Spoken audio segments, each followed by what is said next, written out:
Welcome to Everything Life and Financial Freedom. We are your hosts, Linda and Jim McKissack. If you know our story, you know that we went from over $600,000 in debt to having financial freedom. We share some of the insights and practical tips that we've learned over the last 30 years for achieving financial freedom, building wealth, and building an extraordinary life. Let's get started with today's episode. Hi, everyone. Welcome to Everything Life and Financial Freedom. I'm Linda McKissack. And I'm Jim McKissack. Hey, Jim. Long time no see. What, 2 minutes? Yeah, 2 minutes. 2 minutes. Now, but it's been longer for Rob. Rob. Good friend of ours. Yeah. How long has it been since we saw you in person together? Oh, wow. Well, like where we really spent some time, it was in your war room, maybe like 4 years ago or so, 4 or 5 years ago. Yes. I can't believe it's been that long. I mean, I've seen you in passing at some different events, but really spending time, it's been about 4 years. Yes. And I think we have a shared love of financial freedom. Like Jim and I say, our podcast really was created to try to find and educate, average people like him and myself who just decided that they, we're not Bill Gates, we're not, Warren Buffett, any of those guys or people, but we are average people who want an extraordinary life, and financial freedom is the way to get that and do that. And so I know that's a love and a passion for you. And anyone can do it. Yeah. And anyone can do it. But let's start with you were born and then what happened, Cliff Note version, of course, and then we'll jump into what you're doing for financial freedom. Sure. Cliff Note version. I was born in Argentina. My dad was a diplomat for the US. So I lived in, I think I attended 17 schools by the time I was 14, right? Wow. So lots of traveling when I was younger, mainly outside of the US. And so I experienced what that life looked like in the government, right? Working for the Foreign Service, well, my dad working for the Foreign Service and me being part of that. Came to the US and decided I wanted to plant roots in the Northern Virginia, DC metro area. So I went to school at American University here in DC and wrestled D1 in college, like proud of the fact that wrestled D1 in college. I was the lightest weight you can be, right? 118 pounds. They don't even make 118 pounds doesn't even exist as a weight class any longer, right? In college wrestling. And I got fortunate along the way. I met a business owner, entrepreneur who was a donor to the university. He owned an insurance business. And I saw what that world looked like. I saw how he made impact in other people's lives through owning a business. And I wanted some of that. I really liked that. I never saw myself kind of going the government route. I saw myself going down. I was a psych major in college. So at first I thought I was going to do something in psychology. And then I realized, no, I think I'm wired for things that are kind of competitive in nature. And I'm wired to see, like have a vision for something and then work towards that vision. And meeting this entrepreneur really just opened that up to me. And so, worked for him for a couple of years, saw what it was like to be around somebody who was a gazillionaire because he was really wealthy and had created that from scratch. And then decided I wanted to start a recruiting business with my best friend when I was 24 years old. And did that from 1998 to 2005. And in 2000, so I rode the whole .com boom, bust, rebuilt, right? We went from like 13, 14 agents to down to 3 partners to build it back up. And along the way, I'd been buying real estate. I read the book, Rich Dad, Poor Dad, Cash Flow Quadrant. And the problem with being an executive headhunter, because that's what I was a recruiter, executive headhunter, is that you start at zero every single month, right? Very much like being an agent. And I was like, isn't there something that we can do where we like do it one time and get paid forever? Because I saw what that was like in the world of insurance, right? The gentleman would sell a policy and then he'd get paid forever. And I was like, that would be unbelievable. And my partner didn't have an interest in building a consulting practice. So I said, well, maybe I can buy real estate and do the same thing. And that's what took me on that journey. And by 2005, I was in love with real estate. And I said, I want to do this, right? And well, I have a question because your parents, obviously, especially your dad, was somebody who believed you get a good, stable job, you get a paycheck, you have security. Did you get any pushback from them with your crazy ideas? No, it was great. My dad actually gave me a book on real estate when I was in college. And he said, you may be interested at some point in the game of real estate. And when we went to all these different countries, the one entrepreneurial thing that they did have was they would always have us look at real estate, and we would always talk about different pieces of property. And every time we had to make a home, right? I moved 17 times, and by the time I was 14, so we were always looking at real estate and always making a home. And some of those places they would buy and they would fix up, places that we lived in, and then they would sell for profit, even though they were in different countries. And so that did exist at my kitchen table, along with history, philosophy. My dad is definitely an academic, right? So our household was mainly a discussion around history, philosophy, psychology, art. And to be honest with you, that really wasn't me, right? And I think they recognized that. I was more of like a rough and tumble, give me a football, give me a soccer ball, let me wrestle you to the ground kind of guy, right? But luckily I was blessed by being around them. Yeah, that's awesome. So talk about your investing journey. What are the things that you're doing, Rob, to create financial freedom? And then at the end today, I want you to make sure you tell about your group and how people can reach out to you, because I know you love working with other people who want to create financial freedoms and stuff. Yeah. So it was a pretty simple journey, right? The journey is, hey, let me buy first a house a year. And then it was like, okay, can I buy a house every quarter? Right. And along the way, I got lost and distracted a little bit, Linda. Like I got lost, meaning when I started off as an investor from 2005 to 2009, full time, right, as an investor. And I got my license purely as just a way to get referral fees. And so I had done a lot of buying between the years of 1999 and the year 2008. Like when the market crashed, I, luckily enough, even though I was recently self-employed, I had built relationships with people that had a lot of money. So I was like, hey, this is really interesting. These properties are 50 cents on the dollar. Like maybe we should buy one. And, I looked at the rents, and you could buy a property in Northern Virginia for $1,500. I mean, $150,000.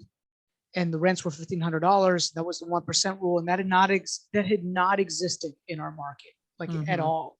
And so we really that year dollar cost averaged properties down like 150, 140, 130, 120. And then they started going back up. And by 2009, I think we bought like 9 or 10. And then by 2009 and 10, the values had now started they started going back up again quite a bit. And by 2012, 2013, I thought that everything was overpriced. Isn't that funny? Like I thought everything was overpriced because my perspective was I bought it like at such low numbers, and I was only looking at the price. I wasn't looking at the interest. I wasn't looking at purely as like the cash flow, right? Based on interest rates, right? I did exactly the same thing. Yeah. And so what happened was I then put my brain around really building a real estate team and business. And a discussion that I had with you guys, and you probably don't remember this discussion. I might have mentioned it to you in the past, but I was on a panel with you. This is during the foreclosure crisis. I don't even know how I got on the panel, right? I definitely didn't deserve to be on the panel. And I asked you afterwards at dinner, you guys have built this thing. Like what advice do you have for me on building this thing? This was 10 years ago. This was a decade ago. Okay. And you said, get really good at building your real estate team, because what will happen is when you do, opportunity will come your way. Right. Yeah. And I did. So I took that seriously, and I started, I took us from like 20 million to 50 million to 100 million to 150 million, that we'll do over 200 million this year. And I got good at understanding how to build teams. And I stopped buying as much real estate. Although by around 2017, 2018, I started buying again. I realized, hey, I better start buying again, because I had looked up and realized, wow, all of my net worth was really tied from assets that I purchased before, and now they had been paid down by tenants over time. And I got this bug about wanting to help real estate agents understand that they can convert their job into an actual business Mhm. and take the money that they're making from their business or even from their job and buy assets that 10 years, 15 years, 20 years down the road is really worth something to them, that will give them freedom of time, freedom of choice, right? And it almost became like a life mission for me. So now we like expand real estate team. We have 6 teams, and those teams are led by leaders. And those leaders, they know that their job is to convert that self-employed job into a business and be buying assets along the way. And grid is another way to help them do that. But it's become a mission. And the truth is, Linda, I'm on that journey too, right? Like that's my journey, and maybe I'm just a couple of years ahead of them in that journey. But I just want to help us all on that journey. It really resonates with me when you say, "Hey, we're just kind of simple people, you know, doing this thing." Like I feel the same way. Like I'm like, "Hey, I'm just a dude that buys real estate, that wants to build financial independence for my family." And, I'm just on that So journey. Rob, what does your portfolio look like today? It's small. Like I realized more isn't better. So I've sold stuff. So I have 17 properties. 9 of them are completely paid for. The others have less than like 50% debt on them, right? On the process of getting paid off. It generates around 14,200. I was looking at it this morning in positive cash flow, those properties, right? Positive cash flow. And then I started looking at my businesses that I'm not involved in as part of that equation as well, right? So it wasn't just the real estate, it was the teams, right? Like the teams now generate each, 300 to 400,000 a year in net cash flow, of which my partners take half and I take half, right? So it's like expansion teams. Expansion teams. Yeah, exactly. And so we have a property management business that's run by somebody else, construction business that's run by somebody else, 5 real estate teams, like agent teams that are run by partners, and 1 investment team that all they do is look for investments that's run by somebody else.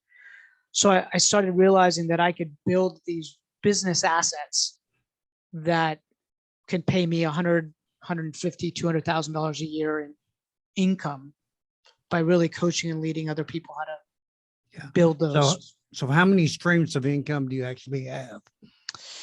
I want to say it's at this point 9. Good for you. That's Yeah. awesome. Yeah, 9. And I figured little bits from here and there, right, kind of string together and add up. Yep. Absolutely. Well, and you say that, and the truth is, we've looked into like what other franchises do and how much money they make somebody. And the reason somebody will own, 20 subways is because they bring in about $100,000 each. Actually, a little less than that. Yeah. On the net 75. dollars. Yeah. Yeah. So these are great. This is a great business that's actually creating financial freedom for you because somebody else is running them. Hello. Thank you for listening to the Everything Life and Financial Freedom podcast. For transcripts, resources, and more, visit the episode page on the podcast website at everythinglifeandfinancialfreedom.com. You can also download our Freedom Number worksheet. This worksheet will help you determine the amount of passive income you need to generate each year to sustain the lifestyle you have or the lifestyle you want when you no longer wish to work or simply want the freedom of your time and your money. So let me ask you, what's the uniqueness of it? Because you combine the investment part with what we call here at KW expansion. So what makes yours unique and different? Is it the fact that you not only, or what attracts people to you? Because are these teams that you went and built from scratch, or did they Combination. Combination? Okay. And are they Combination. attracted to you because you're going to help them with the wealth building side too? Correct. And what does that help? What does that help look like? Is it just education? Is it money too? What is it? It's syndication. So a couple of things. There's a couple of roles into it. So Grid, our investment network, is essentially a lead generation platform for those teams. Like anybody can plug into Grid and it becomes an automatic lead generation platform, because what it does is it attracts investors to Mhm. that leader, and it makes them the micro influencer of that market who's talking about investments, right? And when you're out there coming from contribution, helping other people on that journey, opportunity just comes your way, right? Yep, And absolutely. sometimes that opportunity comes in the form of recruits. Sometimes it comes in the form of deals, listings, buyers. Just like when you're coming from a place of service, people just come to you, right? So, but we take them on that wealth building journey, right? We take that leader on that wealth building journey so that they can learn how to convert that job, that self-employed job, into a business and buy investment assets that they can wake up 5, 10 years down the road and say, hey, I've got tangible assets, other income streams. And so I think that wealth conversation is really what attracts people to us. And we've built a very big brand around it. Like Grid is a big investment brand for us. So people can see it, they can touch it, they can experience it with, in that process. And then we So how started. many followers do you have in Grid? So we have 18,000 members. We Wow. have 30 chapters around the country now. So other teams, right? We have 30 chapters, other teams. But my chapter itself has 4,000 people. And so when you imagine you've got a chapter that's 4,000 people and you're talking to those 4,000 people every single month, just opportunity comes up, Yeah. right? Yeah. Yeah. And so, yeah, I have a vision of taking that globally, right? Like that will continue to expand. It's part of the conversation. I love that conversation. And the people that run them are agent investors, Mhm. right? They're And the, go is ahead. this make a cash flow stream to you also, or how It does this does. financially look? It does. It is, think of it as a license fee, like CrossFit. So kind I of looked at, like a network group. You were buying a territory for a network group. You're buying maybe a territory for a Grid group. that's right. That's Okay. exactly right. That's exactly right. Each one is about $8,000 a year, right? And so it's scale, right? It's recurring revenue. It's what they pay $500 a month. There's an onboarding fee that's associated with it. My intent is for them to 10x that their first year, because like the power of relationships, just imagine you have like a room of 20 or 30 or 40 people. It's like, should be easy to 10x that, right? And it just became another revenue stream. And then there's so many offshoots that happen from that. Like, at some point we'll syndicate deals together. Oh, I wanted to go back. One of the things that we've been doing in our team is we've been buying property and offering up the opportunity for people in our organization. So I'll say, okay, guys, we work out a number and we'll say, we're going to sell shares in this deal, right? And anybody from our organization, from CAZA, can buy into a share. My administrative assistant can buy a share. Anybody can buy a share. And depending on the deal itself, the share might only be $2,000 or $3,000. And so I've now opened it up, these investments, so that we'll sell up to 49% of these deals. And these are deals, Linda, that sometimes I'm like, oh, I don't want to open it up to anybody. I want 100% of it.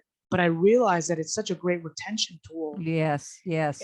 And really, if I'm living a life of integrity, I need to be helping my team build wealth in the process. And we've just started this. So we've only done one. We're in the process of doing our second one, right? Well, we're in a time where you have to, money's a commodity to people, and now you have to find other ways to add value for retention, for no matter what business you have. Yeah. And this conversation is one that I realize that so many people on my team are attracted to. Right. I love it. Wow. So what are some of the mistakes that you feel like you either have seen investors make or you've made, for people that are out there that say, look, I'm attracted to your podcast because I want financial freedom. I want an extraordinary life, and I want to be in control and have freedoms. But, you didn't start out having all this, you learned along the way. What are some of the mistakes that you either see other investors make or you made, and that somebody else could learn from? Okay. So I think mistake number one, I alluded to it, where I should have been looking at properties. If I could make the deal work from a purchase and with the right type of financing, if I can get positive cash flow on there, whether it's $100, $200, factoring in on my maintenance and vacancy, all the rest, I just need to buy it, right? I need to buy it. I need to find a way to buy it. And I need to buy as many of those as possible. So I don't feel like I did enough of that early on, right? Mhm. The second mistake that I made along the way was confusing the different types of investments that are out there. And so a lot of times investors come to me and they say, I want to learn how to fix and flip houses, right? And I'm like, okay, well, why do you want to learn how to fix and flip houses? And if you peel back the onion far enough, you realize that what they really get to at some point in time is they want financial freedom, Mhm. right? But fixing and flipping houses does not get you Yeah. financial No. freedom. Creates cash flow only. Doesn't That's build right. wealth. It doesn't build wealth, right? So the mistake that I see people making is that they confuse that. And then the second thing, so I tried to educate them just in that area. Second thing is that most investors that I interview, the number one regret is that they sold Mm. too much real estate right along Yep. the way. They wish they'd held on to some of the stuff, Yeah. right? Mhm. So not buying it. Oh, and the third piece is people believing that they don't have the resources in order to do it. Like they're waiting for money in order to buy rental property, when in reality, they don't need the money. They need the right relationship, Yeah. the right who around them, whoops, that they can partner with. Absolutely. Yeah, it's, and all the interviews that we've done, and even in our own lives, we talk about how important relationships are. So many of the amazing places that we wound up were due to a relationship. Well, we would have never got started without Lou Kraft, Oh, our yeah, builder partner in the front end. right. And then we would have never been into vacation rentals without Valerie. Yeah. Yeah. So, I mean, well, we might have later, but the odds are you don't know, right? Yep. So, I mean, I love this because I always say, anytime you want to build anything, the first piece of the formula is relationships. No one succeeds alone. Yeah, I actually think the relationship is the most important piece of all of it. It's why I always, when we launch a grid chapter, I let everybody know that the power is really in the network, the people all around you, the cup of coffee that you can get with somebody who says one thing to you and it changes your complete paradigm of how you think or what you're going to set your path off. It's like the power of a cup of coffee. I'm getting goosebumps just thinking of it. Of a relationship is your best ROI. Yeah. Right. Yeah. And then it comes down to like, be a good human, do good for other people, come from contribution. Right. And it's just going to come to you. Right. Yeah. And I think people that are listening, if you're hanging around with people who aren't doing investing, the odds are you're not going to either. You got to go find those people that have, been afraid to do it, took the risk and got the reward from it. And now they're doing it much easier and a lot more often because they have learned that, there's certain measures you take to precaution. But at the end of the day, if other people can do it, you can do it too. But if you're hanging around people and they're not even remotely thinking about financial freedom, you're probably not going to do it. Yeah. And I think the other mistake, one additional, is just not thinking big enough soon enough. Right. It just, there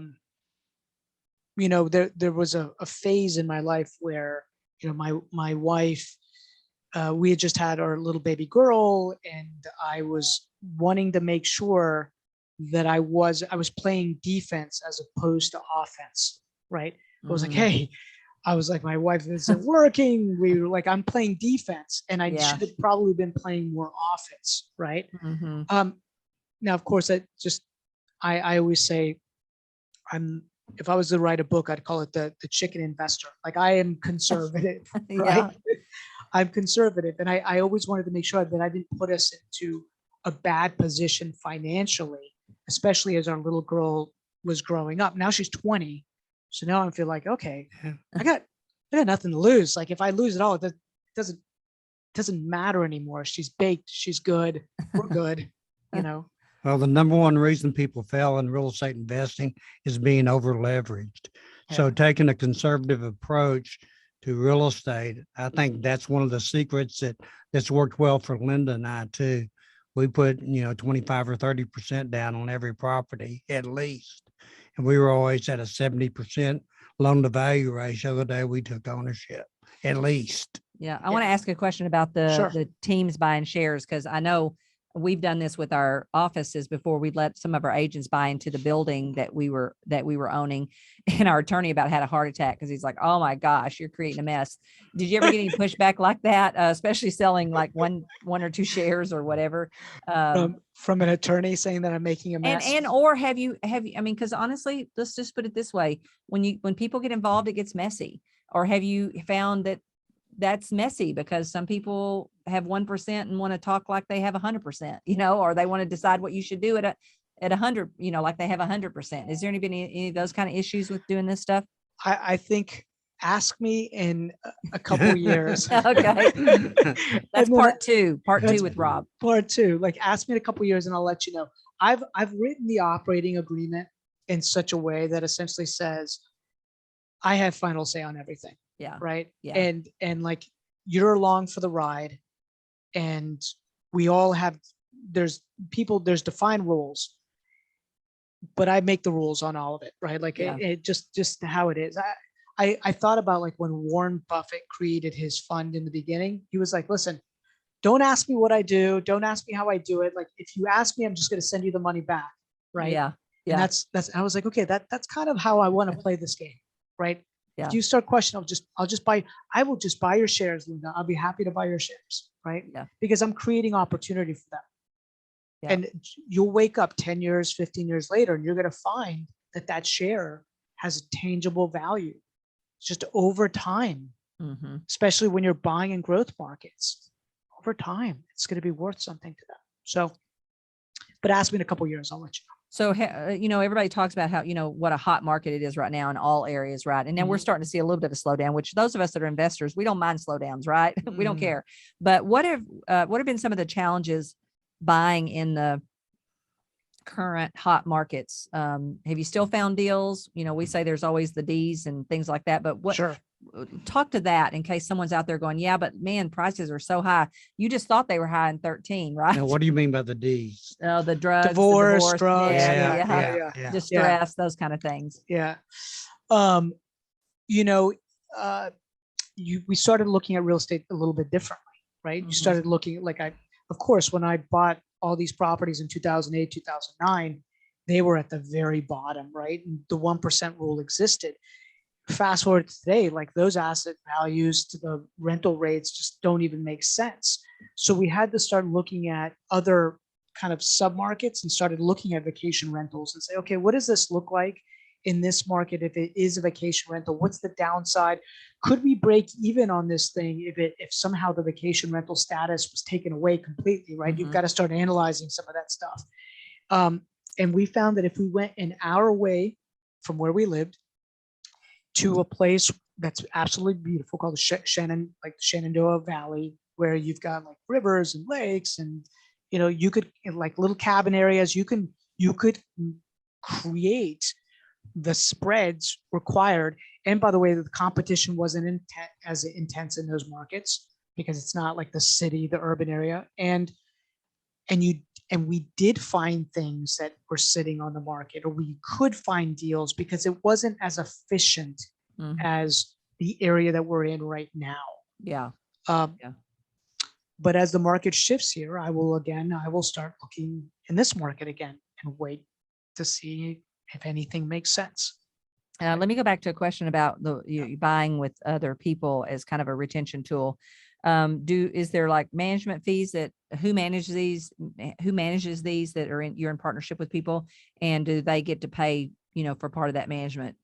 Of course they do, because their dividends are probably after expenses, right? So the way I've structured it, and I've opened this up to anybody, if anybody brings me the deal on my team, they automatically get 10% ownership in that asset. That's awesome. Automatically. Yeah. Okay. They bring the deal. Now, the responsibility they also have is they've got to manage that deal. Right. Okay. So they have to they need to do the work. They need to do the muscle. And part of that is teaching them how to do it. Of course, I'm going to guide them but they're the one that are going to go shop for the, the chairs for the Airbnb or all the rest. And so that's how I've done it so far with the team. I own a property management company. So for all of our local stuff here, I just have my management company manage it. Instead of them charging us the normal 8%, like 8% of the market, my management company charges me 5%. So I try to keep that, but they still have to do the work and they do third-party management. So I got to pay something that's there. But that's how I've done it so far, Linda. You have separate management for your Airbnbs? For the Airbnbs right now, I've got the people that have found the deals. They're responsible for it, and they're the ones that are going to have to quarterback everything. Yeah, that's a lot. There's a lot of moving parts there. Yeah. And I would look to you guys for advice on that, because literally I just bought 26 acres. It's got, it's zoned agricultural. There's so many different uses. We're thinking of glamping site, we have all sorts of visions of what it could be. We'll see what it actually ends up being. Right. Yeah. Well, you need to come to Branson where we have all of our vacation rentals, and stay tuned to our podcast, because we're going to be having our management girl get on there and talk about how she gets 5-star reviews all the time. But also you could come to that area because Johnny Morris owns just about everything except what we own. We're just following his little big old millions. Picking up his crumbs. Picking up his crumbs. But he has glamping. He has everything. So you'd be a great place to kind of see because we've looked at that glamping stuff too. And he's got it first class too. Yeah, it's a nice deal. Yeah, we love how he does everything. He's one of our. He owns Cabela's and Bass Pro. Yeah, we have a man. What's his name? Well, Johnny Morris. Johnny Morris. We have a man crush on Johnny Morris. Jimmy even told him that. It was kind of embarrassing. But anyway, after he told me it was a bad idea for me to go up and talk to the man, I'm like, heck, I'm not going to be in the room with Johnny Morris and not go up and talk to him. Good Lord. I mean, I teach this stuff. So sure enough, went up and talked to him and introduced myself and said, I'm going to be bringing about 40 of my leaders up here to Big Cedar. And, and of course they were going to stay in our cabins, but we were going to spend all of our money over his places because he has such nice restaurants and everything. And then Jimmy immediately jumps up from the table, jumps into the conversation and says, I got a man crush on you. And I'm like, you thought my idea was stupid. I'm not really sure. But any guy that's got his own Bass Pro Shops and Cabela's and fishing and kayaking and boating and everything. All the stuff I love. I know. What the way it happened for me was when COVID hit, I was one of those that decided I was going to go buy a little river house, right? On the You were going to what? Buy a little river house. Oh, right? River house. Yeah. So everybody wanted to move to the lake or river or mountain. Exactly. Or and so I did. I bought one, and I was like, why didn't I do this sooner? It was like so amazing. And then I just started going deep on vacation rentals out in that area and realized there's real opportunity in that. And I just never really explored it before. Yeah. Because I love fishing and I love camping and I love, that's my thing. Yeah, we up in Branson, we've got 30 right now, vacation rentals up in that area, and they're all log cabins. And then we've got 3 houses that we have on waterfront, lakefront properties. They're up there, but it's a neat deal. We created our own management company after we had about 12 or 13 properties and had another management company managing them for us. And then we developed our own, and we took a lady that had been doing our annual rentals down here in Texas, and we moved her and her family up to Branson, and she helped us create the property management company that does the nightly rentals now. Yeah. Now we're starting to manage other people's properties besides our own, and there's a lot of money in management. Yeah. And and like you said, there's a lot of moving parts, right? People don't understand vacation rentals is not like it's active. It's a hands-on active investment. Yeah, that's why we decided once we had so many, we just might as well go as big as possible on this, because it's scale there. The bigger the better you can be if you can be bigger in that kind of business. Unless we talk to people and they say, hey, I just want a house in, this area to go vacation with my family, and I want to rent it out, other times of the year to help pay for it. Then that's different. But once you start dabbling in the vacation rental business, you got to decide, what's your limit, and then when are you going to really make it a full-time business? I have a question for you guys, just going back to the whole conservative piece, right? Like people always ask me, I'm like, why have you paid off your houses, right? Like I've got several million in equity on these paid off properties. So like, I like the peace of mind. I wanted to create like a base layer, kind of Yep. like pay for my life. Yep. And like, if shit happened, things happened, Well, like, it's your insurance policy. that's right. That's how I Yeah. saw it. Yeah. Did you That's guys a- kind of, Nope, we didn't do that. We did opposite of that. We actually took every bit of extra money and just bought more assets. But because we just had this on with another girl on our podcast the other day when we interviewed her, but you got to do you on your security level, because some people don't do it because of the security reason. That's not either one of us. Now we have backup plans, and we will never risk everything. We saw everybody lose everything in the 80s and 90s, us included. And we saw lots of people, not us, in the 8 and 09, because we were ready for that one. So what we always say is, what is your security level? What's going to make you feel okay? Or your spouse, because sometimes it's the spouse that doesn't want you to take those kind of risks. So whatever security you need, we didn't do that. And we got really blessed because it paid off big for us, because we never sold anything. We never had we never had a hard time with any of it. And we always just made enough money that we would have been okay. We kind of rebuilt our portfolio midstream. That means we bought a lot of older houses because that's kind of what we could afford on the front end. And then we had a partner with us on some of those. And we ended up selling a lot of those older houses to him. And then during 2008 to 2012, we probably bought 300 houses in that time frame. And we upgraded our portfolio and got rid of some ones that look good on paper, but until you ran them for their expenses for a month and they were older properties and stuff. Now I look back at that even and wish we'd have just kept them. I mean, they like tripled in money. But again, and you know this because you came to our war room and did Wealth Day with us, but we don't buy on appreciation. Appreciation's icing and a gift. But we don't do any of our speculation. We don't bet on appreciation. Right. In our markets here in Texas, it's always been really a pretty slow appreciating market. It's always been steady, but it's never rocketed up until recently. Like last year in our market here, we rose 22%. wow. Just in values in our market. And it's been that way for the last 3 years.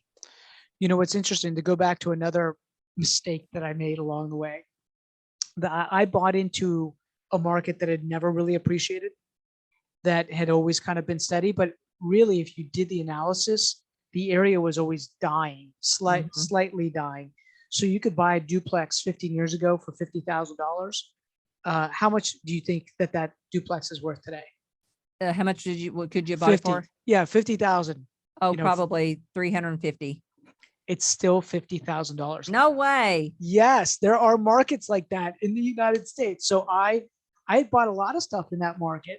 It's just never gone up. It slowly has always just lost more people because it's this isolated area. It's kind of like a town, kind of far away from.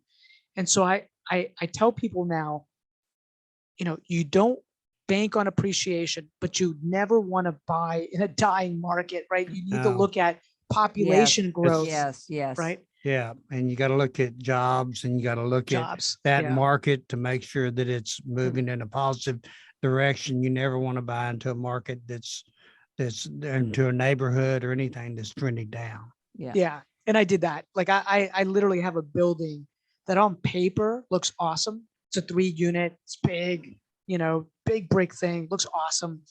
But every year the thing would just bleed me because of the turn of where it was on the street, because it was older, built in 1940, because it was just inefficient. So it became expensive for the tenants to pay the utilities.